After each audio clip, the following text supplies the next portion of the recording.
요즘 들어서 하나님 앞에 참 감사할 일들이 많습니다. 부교육자 사역을 할 때는 한 성도님들이 등록을 할 때 카드에 적으면서 오신 것 참 감사하다고 인사를 드리는 경우가 참 많았습니다. 근데 저희 교회가 개척이 되고 한 사람도 없이 모두 썰물처럼 빠져나갔을 때 우리 교회는 정말 성도님들이 있을까라는 생각 가운데서 아내와 함께 단둘이서 예배할 때가 있었습니다.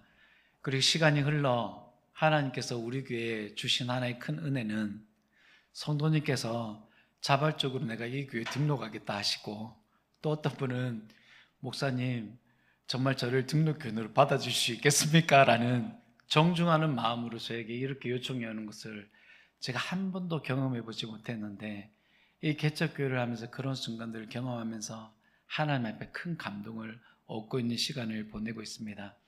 요즘 최근에 제가 꿈을 꾸었습니다. 그 꿈은 제가 예배를 드리고 있고 삶들을 살아가면서 내가 하나님의 말씀 그 권위 앞에 들어가 있다는 생각에서 말씀을 자꾸 기록하는 장면들을 제가 꿈에서 보았습니다.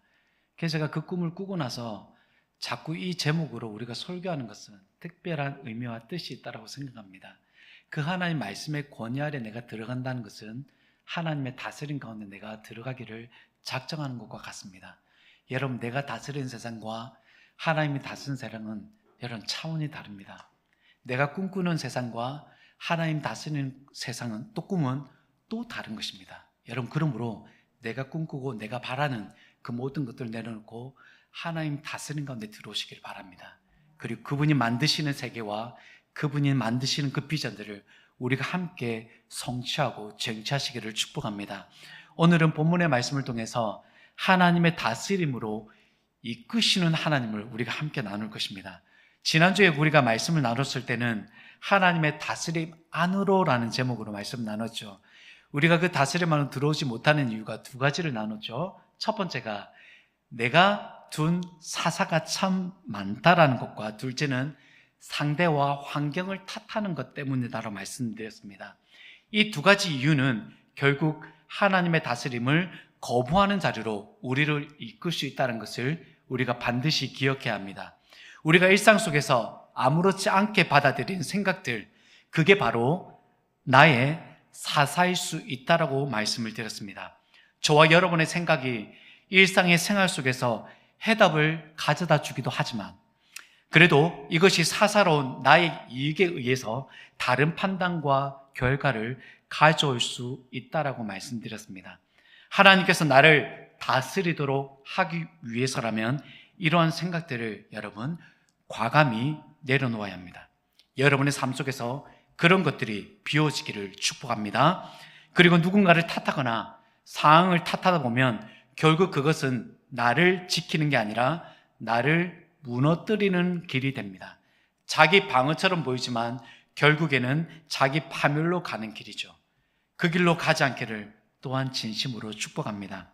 오늘은 하나님께서 이스라엘 백성들이 자신을 버릴 것을 아시면서도 하나님께서는 백성들의 요구를 들어주십니다. 하지만 그렇다고 하나님이 결코 만만한 분이 아니시죠. 하나님은 절대 호락호락 하신 분이 아니십니다. 그래서 하나님께서는 사무엘을 통해 왕을 세워달라는 백성들의 요구를 들어주시면서 그 왕정 제도가 가져올 결과를 미리 알려주십니다. 사무엘상 8장 11절에서 17절 말씀을 보게 되면 왕의 제도에 대해서 이렇게 기록합니다. 너희 아들들은 왕의 병사들이 될 것이고 부장으로 삼아 왕의 것을 관리하게 되며 무기들을 만들게 될 것이다. 엄청난 노동력이 이루어진다는 뜻입니다.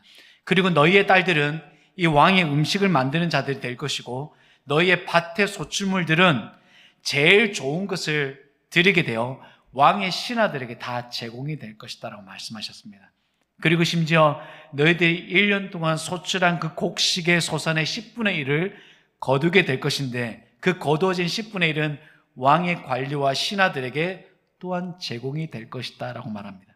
그리고 마지막으로 너희의 노비와 그리고 나귀들을 끌어다가 왕의 시킬 일들을 하게 될 것이다. 그리고 양떼 10분의 1도 거두어 들여서 너희가 그의 종이 될 것이다 라고 말합니다. 사랑하는 여러분, 어마어마한 왕의 제도와 짊어져야 될 이 조세 제도, 엄청난 무게가 있습니다. 그런데 불구하고 여러분, 이스라엘 백성들은 여러분 어떻게 반응해야 할까요? 당시에 여러분 백성들이 어떻게 반응해야 되는지를 우리가 상상해 본다면 아마 자신의 숨통이 저에 오른 것들을 경험하면서 아차, 우리가 생각했던 것들이 참으로 잘못된 생각이구나라고 돌이켜야 하는 것이 여러분 바른 이성일 거예요. 그런데 이스라엘 반응이 어떠했는지 사무엘상 8장 19절 말씀을 함께 읽겠습니다. 백성이 사무엘의 말 듣기를 거절하여 이르되. 아멘. 사랑하는 여러분, 이스라엘 백성들의 반응이 일단 사무엘의 말 듣기를 거절합니다. 여러분 굉장히 무거운 짐을 지면서도 사무엘의 말을 듣기를 여러분 거절해 버렸습니다. 그리고는 우리도 왕이 있어야 한다, 이 왕의 제도를 나는 기꺼이 받아낼 수 있다라고 확신 있게 말하는 것입니다. 아이가 자신들이 원하는 것이 생기면 다 귀찮아 듣지 않으려고 하는 것처럼 백성들은 사무엘 말 듣기를 거절하고 있습니다. 백성들의 이기적인 마음이 하나님을 왕의 자리에서 몰아내고 자신들이 원하는 왕을 세우려 하지만 하나님께서는 이러한 백성들을 여러분 품으십니다. 그리고 그들이 원하는 것을 허락하시면서 하나님의 다스림이 이루어지신 나라를 하나님은 또 다르게 꿈꾸고 계획하고 계십니다. 사무엘이 백성들에게 알려주었겠지만 오늘 본문에서는 나라 안에 세워진 왕에게 임해질 의무에 대해서는 기록하고 있지 않습니다. 하지만 하나님께서는 신명기 말씀을 통해 이미 알려주신 바가 있습니다. 신명기 17장 18절과 19절 한 목소리를 읽겠습니다. 그가 왕위에 오르거든 이 율법서의 등사본을 레위사랑 제사장 앞에서 책에 기록하여 평생에 자기 옆에 두고 읽어 그의 하나님 여호와 경외하기를 배우며 이 율법의 모든 말과 이 규례를 지켜 행할 것이라. 아멘. 여러분, 하나님 정말 놀라운 분이시죠. 백성들의 요구를 들어주시면서 불구하고 이 왕이 하나님의 다스림 가운데 있으면 여러분 하나님 나라는 세워지게 되어 있습니다. 그래서 왕은 율법서를 두루마리에 복사해서 평생 자기 곁에 두어야 했습니다. 그리고 그 등재된 말씀들은 하나님 경외하기를 배우기를 힘써야 했고 기록된 모든 말씀과 규례에 대해서는 지키도록 해야 하는 것이 왕의 의무였습니다. 여러분, 사람이 자의적으로 하나님 다스림 가운데 들어오면 참 감사한 일이죠. 하지만 이제까지 살아온 삶의 방식에 익숙한 우리들이 하나님의 다스림 가운데 들어간 것은 쉬워 보이지 않다는 것을 우리 모두가 알고 있습니다. 그래서 하나님은 어떻게든 들어올 수 있도록 왕 옆에 두어둔 율법서를 둔 것처럼 오늘 우리에게 하나님의 말씀을 두시는 것입니다. 그래서일까요? 하나님께서는 이미 이 규례를 모세 시대 때 이미 기록해 두었고 그 말씀은 오늘 우리에게도 전해주고 있습니다. 자, 그렇다면 우리에게 질문이 하나 생기죠. 이제 이스라엘의 첫 번째 왕인 이 사울을 하나님께서는 자신의 다스림 가운데 어떻게 이끄실까라는 것입니다.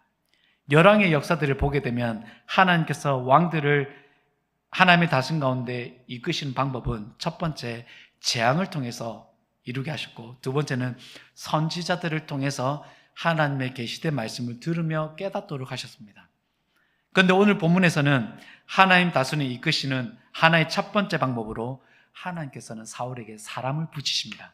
여러분 사무엘상 9장 1절 말씀 함께 읽겠습니다. 베냐민 지파의 기스라 이름하는 유력한 사람이 있으니 그는 아비엘의 아들이요 스롤의 손자요 베고라스의 증손이요 아비아의 현손이며 베냐민 사람이더라. 하나님의 선택은 12지파 중 가장 미약한 지파를 선택하셨습니다. 하나님께서 다스리기 쉬운 사람을 선택하기 위해서 가장 미약한 지파를 선택하셨을까요? 하지만 그렇지 않다는 걸 여러분 잘 알게 될 것입니다. 왜냐하면 12지파 중에 가장 미약한 지파가 베냐민 지파이긴 하지만 이 베냐민 지파 중에서도 가장 유력한 사람을 하나님은 지금 선택하신 것입니다. 베냐민 지파의 유력한 사람 기스를 소개하고 있는 것이죠. 이 유력한이라는 뜻은 여러분 용맹한 그리고 부자 또는 권세자라는 뜻을 가지고 있습니다.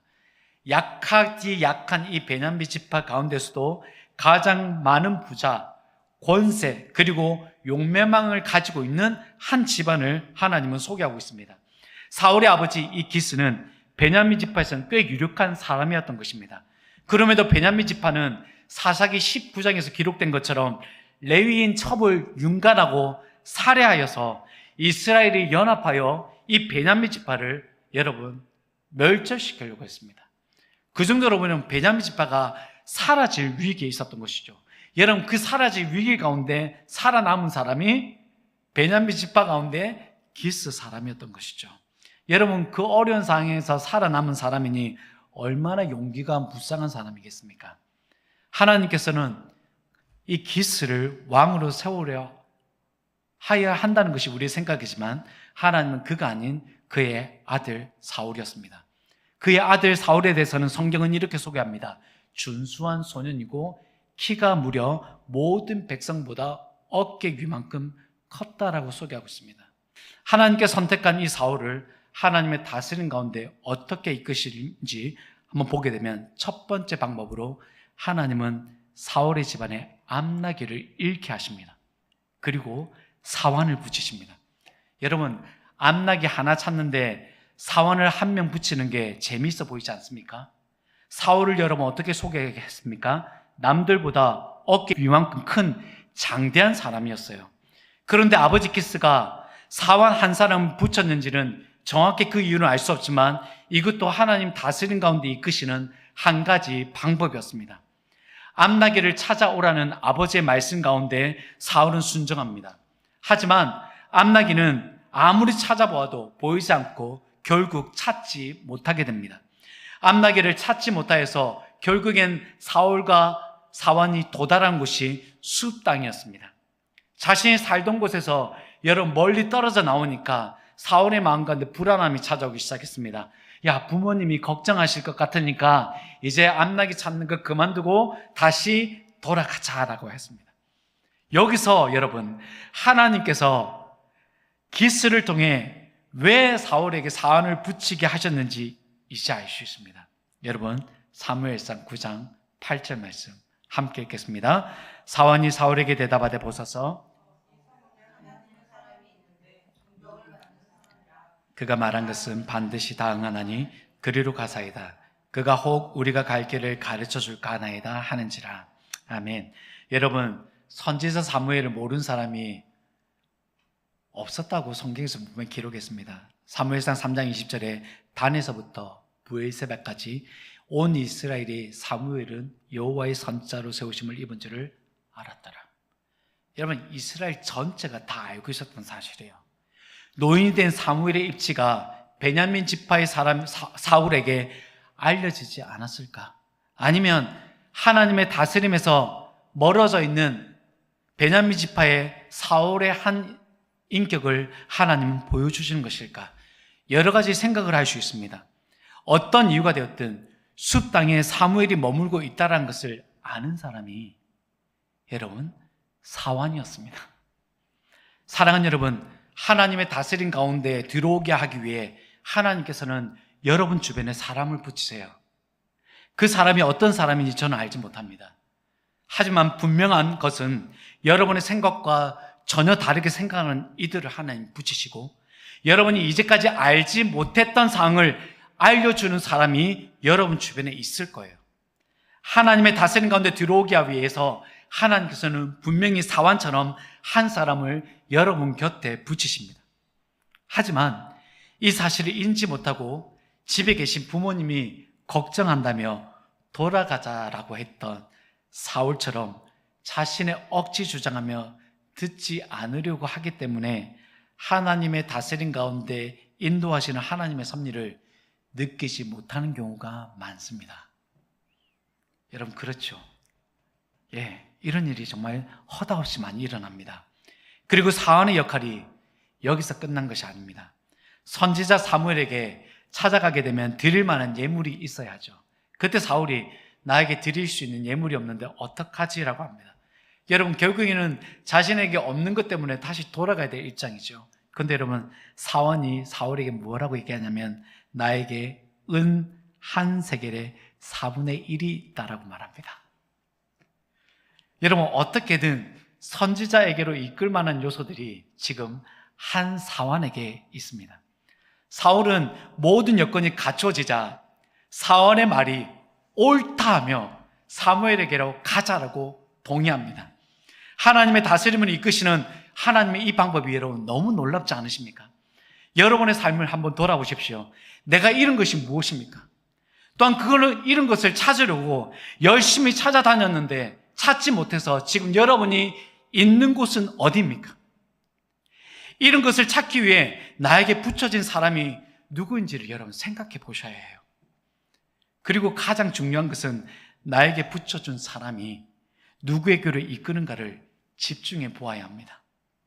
당시 사무엘은 하나님께서 이스라엘 백성들을 다스리기 위하여 세워두신 선지자입니다. 사원이 사울을 사무엘에게로 이끌었다는 것은 곧 하나님께로 사울을 이끈 사람인 것입니다. 오늘 여러분의 상황에 내가 잃은 것, 내가 잃은 것을 찾으려고 했지만 찾지 못해서 헤매고 있는 곳, 단 여러분 주변에 한 사람이 있다는 것이 여러분 상황 속에서 한 가지라도 발견된다라고 한다면 여러분, 그것은 하나님께서 여러분을 하나님의 다스림 가운데 이끄시는 하나님의 첫 번째 방법이 지금 시작된 것입니다.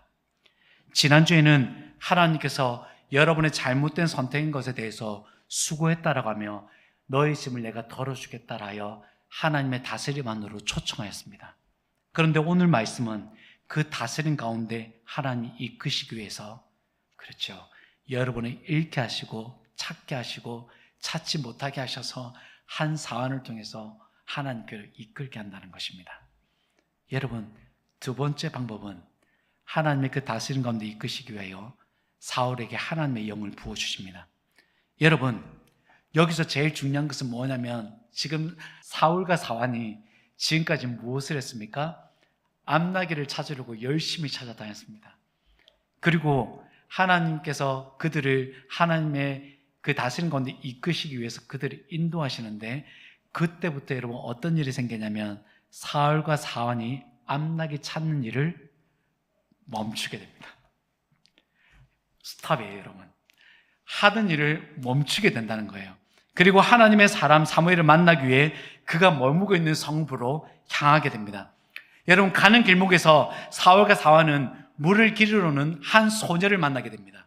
그리고 그 소녀에게 묻습니다. 내가 이 하나님의 선견자를 찾고자 하는데 그 선견자가 어디에 있느냐라는 것이죠. 그런데 여러분, 마침 이 물 떠오는 한 소녀가 사무엘의 향방을 알고 있었던 거예요.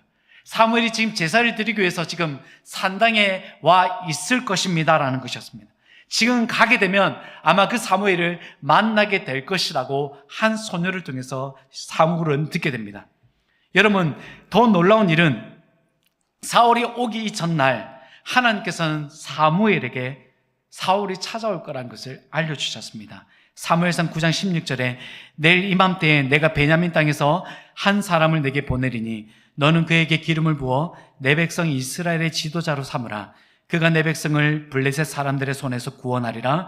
내 백성의 부르짖음이 내게 상달되었으므로 내가 그들을 돌보았노라 하셨더니, 사랑하는 여러분, 사무엘에게 하나님께서 사울이 오기 전날 알려주셨습니다. 하지만 사울이 어떻게 생겼는지 하나님께서 사무엘에게 보여주시지 않은 것 같아요.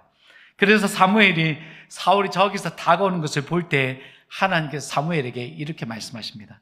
내가 내게 말한 사람이니 이가 내 백성을 다스리리라 하시니라. 사울은 사무엘에게 뜻밖의 말을 듣게 됩니다. 말도 꺼내지 않았는데 사무엘은 사울에게 사흘 전에 잃은 내 암나기들을 염려하지 말라, 찾았다라고 말하고 있습니다. 여러분 기억하십시오. 선견자로 향하게 될 때 암나기 찾는 것을 멈추었죠. 그리고 사무엘에게 향하는 그 길목 속에서 여러분 어떤 일이 벌어졌습니까? 그들에게 수고가 없어도 하나님이 암나기들을 찾게 하셨다는 것에 있습니다. 그리고 심지어는 염려하지 말라라는 권면까지 됐습니다. 그리고 사무엘이 이어서 사울에게 이렇게 말합니다. 이스라엘에 사모하는 자가 누구냐? 너와 내 아버지의 온 집이 아니냐라고 말을 듣게 됩니다. 아직 사울이 하나님의 다스림 가운데 이끄심을 받고는 있지만 아직 온전히 하나님의 다스림을 받지 못하고 있습니다. 그 사실은 사울이 사무엘에게 답한 내용이 있습니다. 사무엘상 9장 21절 말씀 함께 읽겠습니다.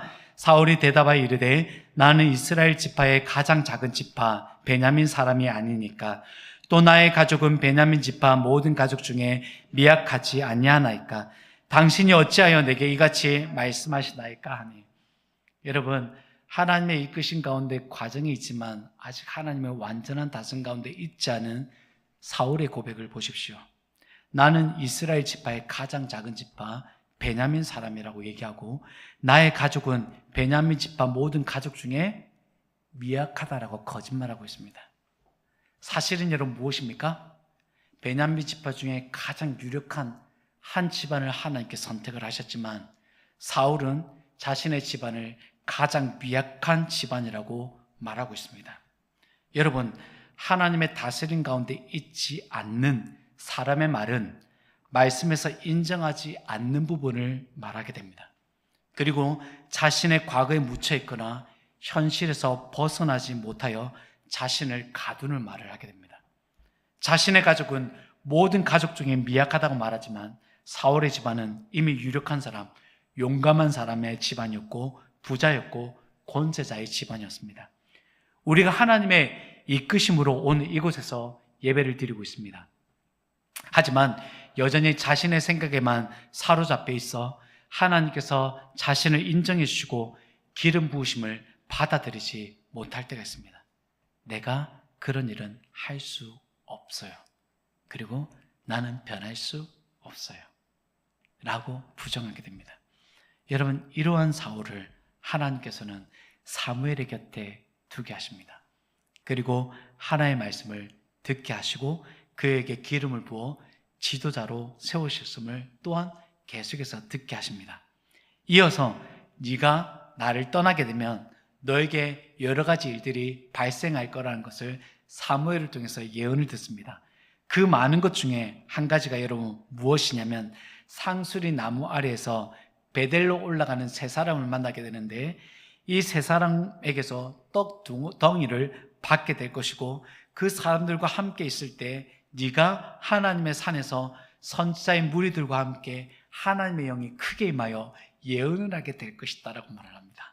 자, 사랑하는 여러분, 하나님의 영이 어떻게 임해요? 크게 임하여 예언을 하게 될 것이라는 것이었습니다. 여러분, 일반적인 사람은 예언을 할 수가 없습니다. 반드시 하나님의 선택 가운데 선지자들만이 예언을 할 수 있었죠. 그래서 여러분, 사울의 이런 모습을 지켜봤던 자신의 지파 사람들이 사울이 선지자 중에 있었느냐라며 입소문이 돌게 됩니다. 여러분, 여기서 중요한 사실이 있죠. 성령이 우리에게 임하면 어떤 일이 일어날까라는 것입니다. 여러분, 사무엘상 9장 6절에 보면 내게는 여호와의 영이 크게 임하리니 너는 그들과 함께 예언을 하고 변하여 새 사람이 되리라. 여러분, 한 목소리로 한 번 더 읽겠습니다. 내게는 여호와의 크게 임하리니 아멘. 아멘. 사랑하는 여러분, 여기서 참 놀라운 하나님의 신비가 있습니다. 하나님의 영이 임하면 여러분 예언을 합니다. 제 주변에 예언적 기도를 하는 사람이 있습니다. 성령이 임할 때 가능해요. 그리고 또 다른 것은 무엇입니까? 변하여 새 사람이 된다고 말하고 있습니다. 여러분, 사울에게 임한 하나님의 영은 새 사람, 다른 사람이 되게 하셨습니다. 분명한 사실 하나는 성령이 우리에게 임하면 우리 역시도 변한다는 것입니다. 새 사람이라는 것은 이전과 다르다는 것을 의미하고 이전 마음이 아니라 다른 마음을 가졌다는 것으로 해석할 수가 있습니다. 우리가 한번 성령의 취함을 받게 되면 여러분 어느새 내 마음이 이전과 같지 않다는 것을 여러분 이미 경험 바가 있지 않으십니까? 그렇습니다. 성령이 우리에게 부어질 때 지금도 그와 같은 일들은 일어나고 있고 일어날 것입니다. 그래서 사무엘은 사울에게 이렇게 말한 바 있습니다. 사무엘상 9장 7절에 이 징조가 내게 임하거든 너는 기회를 따라 행하라. 하나님이 너와 함께 하시느니라. 여러분, 여기서 중요한 것은 너는 기회를 따라서 행해야 합니다. 하나님이 사울과 함께 하시기 때문이었죠. 사랑하는 여러분, 에베소서 5장 18절에 무엇이라고 기록하고 있습니까? 술 취하지 말라. 이는 방탕한 것이 오직 성령으로 충만함을 받으라라고 분명하게 말씀하고 있습니다. 여러분, 왜 바울이 술 취함과 성령의 취함을 비유로 했을까요? 여러분, 술 취하면 한 번 술에 취하면 영원히 취하는 게 아니에요. 한 번 먹고 취하고 그 다음날 또 먹고 취해야 되는 거예요. 성령을 취하라는 것은 여러분, 현재 시제로 기록되어 있기 때문에 지속적으로 계속적인 행위를 담고 있는 단어예요. 그러면 성령의 충만함을 받으라는 것은 여러분, 오늘도 내일도 내일 모레도 그 충만함을 받으라고 사도 바울은 현재 시제로 충만함을 받으라고 말하고 있었던 것입니다. 여러분, 왜 이 말이 중요하냐면 하나님의 영이 사울에게 크게 임하였죠. 하지만 그때 그 순간에 사무엘이 선지자 중 한 사람처럼 예언을 하였습니다. 하지만 그 이후에 여러분, 사무엘이 백성들을 미스바로 모두 부르게 하죠. 그때 너희가 원했던 그 왕을 내가 이 자리에서 얘기해 줄 거다라고 하면서 사울을 소개합니다. 그때 여러분, 사울이 어디에 있었습니까? 진 보따리 뒤에 숨어버렸어요. 여러분, 한순간에 하나님의 큰 힘이 있을 때는 선지자처럼 예언을 했던, 그리고 새 사람으로 변화했던 사울이었는데 어느 순간 여러분, 진 보따리 뒤에 숨어있는 아주 연약한 사람으로 바뀌어져 버렸습니다. 여러분, 그랬던 사울이 그 이후에 암몬 사람이 싸우려 할 때에 하나님의 영이 또한 사울에게 크게 임하여 감동되게 됩니다. 그랬더니 사울에게 어떤 일이 생깁니까? 자신이 이 모든 것을 무찌를 수 있는 사람이 된 것처럼 백성들 가운데서 벌떡 일어나 버립니다. 사랑하는 여러분, 하나님께서 왜 사울에게 이렇게 영에 감동시켜 이런 상황들을 만들어내시는 것일까요? 앞으로 왕이 될 사울이 가장 의지해야 할 것이 무엇인지 알려주기 위함이었고, 하나님의 다스림 가운데 있을 때 어떤 일이 일어나게 되는지를 하나님은 지금 사울을 지금 이끌고 계시고 하나의 교육의 현장 속에서 그에게 알려주고 있는 것입니다. 그래서 사울은 분명히 알아야 합니다. 왕이 되었을 때 하나님 다스림 가운데 있지 않으면 어떻게 되는지를 분명히 기억해야 했습니다. 미약한 자신만 들여다보게 되고 어떤 일도 할 수 없게끔 숨어버리게 만들며, 심지어는 사람들의 비웃음거리가 될 수 있지만 하나님의 영이 임하고 하나님 다스림 가운데 거하게 될 때는 미약한 자신이 아니라 이전에 내가 아닌 다른 마음을 품고 있는 사람으로 바뀌어버립니다. 그리고 내가 할 수 없다고 생각되는 일도 마치 할 수 있는 능력을 지닌 것처럼 자리에서 벌떡 일어나게 됩니다. 그리고 사람들의 비웃음거리가 아닌 자신들의 이끌어낼 사람으로 하나님은 보이게 하십니다. 여러분, 저는 이 말씀 믿습니다. 제 마음 가운데도 하나님의 충만하지 않을 때는 죄송한 말씀이지만 교회 문을 닫으려고 했습니다. 그리고 많은 사람들은, 제 주변에 있던 사람들이 이렇게 말했습니다. 교인들이 다 떠났을 때 개축교회가 정말 힘들다, 안 된다, 힘들다라고 얘기만 했습니다. 그런데 이제는 저는 그런 말들이 들려지지가 않습니다. 오래 할 수 있다는 마음이 들고 되어진 일들을 보면서 하나님께서 지금 어떻게 역사하고 계신지를 눈으로 보고 있습니다. 이전에는 전혀 보지 못했던 변하지 않는 저의 사람이었다면 하나님의 영이 제 가운데 충만하게 될 때는 다른 것이 보여지고 다른 마음이 생기고 다른 말의 선포가 이루어지고 있다는 것을 저는 지금도 경험하고 있습니다. 그러므로 저는 오늘 사울을 하나님의 다스림 가운데 이끌었던 두 번째 방법, 하나님의 영이 임한다는 것을 저는 강력하게 믿음으로 선포합니다. 사랑하는 여러분, 하나님의 영이 임하면 안 되는 것이 없습니다. 세상적인 삶 가운데서 많은 사람들이 무너집니다. 성령을 제대로 받지 않고 한번 받은 것으로 인해서 자신의 삶이 무너진 것을 보면서 하나님의 성령에 대해서 부인하는 사람들도 있습니다. 여러분, 이것은 사단이 주는 미혹입니다. 절대 거기에 건드리지 마십시오. 사랑하는 여러분, 말씀을 맺겠습니다. 하나님께서는 지금도 여러분을 하나님의 다스림 가운데 거하게 하기 위해서 이끌고 계십니다. 작은 것 하나에게 여러분 민감하게 반응하시는 여러분 되시기를 바랍니다. 여러분 곁에 하나님께서 누구를 붙이셨는지, 또한 여러분이 잃어버려서 그것을 찾고 있을 때도 하나님이 이끄시는 거예요. 아무리 찾아도 찾지 못해서 괴로워도 그것이 하나님의 다스림 가운데 이끄시는 하나님의 방법이에요. 그리고 다 읽고 아무것도 찾지 못했을 때 그 가운데 여러분 곁에 있던 한 사람이 하나님께로 이끌도록 하나님의 사람을 붙여주실 거예요. 그리고 오늘 여러분에게 하나님의 영을 부어주실 거예요. 일회성으로 만족하지 마세요.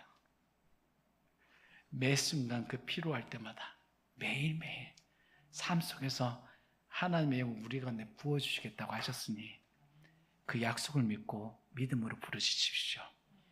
그때 여러분, 우리가 이전에 경험하지 못했던 그 하나님의 다스림이 어떤 것인지 여러분이 보고 경험하게 될 것입니다. 오늘 이 본문의 말씀을 통해서 우리에게 늘 성령의 도우심과 충만함이 필요하다는 사실을 우리가 인지하고 성령의 충만함을 구하시는 여러분 되시기를 축복합니다.